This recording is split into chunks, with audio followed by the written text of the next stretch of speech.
पिय राजाने अरे गोड़ावा खरवाए दीनानाथ पिय राजाने अरे रथ चढ़लाए दीनानाथ करे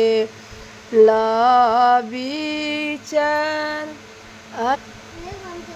अरे रथ चढ़लाए दीनानाथ करे विचार अरे सबकी दौरियाए दीनानाथ लिहले उठाए अरे बाझिन के दौरिया हे दीनानाथ ठहरे रही जाए अरे बाझिन के दौरिया दीनानाथ ठहरे रही जाए अरे रोवत रोवत बाझिनी घरे चली जस अरे सासु बना मारसुए दीनानाथ नदिया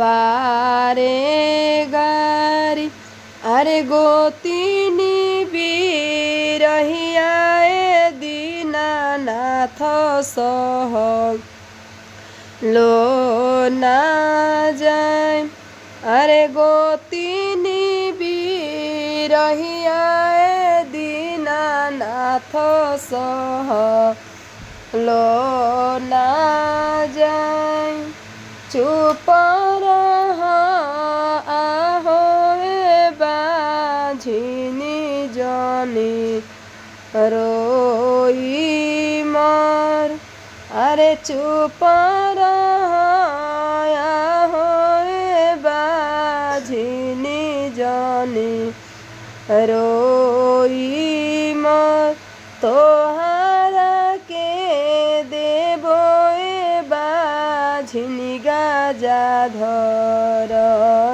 सनपुत हंसत खेलत बाझिनी घरे चली आए सासु करे उबटन दीनानाथ नदिया करे तेल अरे सासु करे उबटन दीनानाथ नदिया करे तेल अरे गोतिनी बैरनियाए दीनानाथ गैली विसमादि अरे गोतिनी बैरनियाए दीनानाथ गैली विसमादि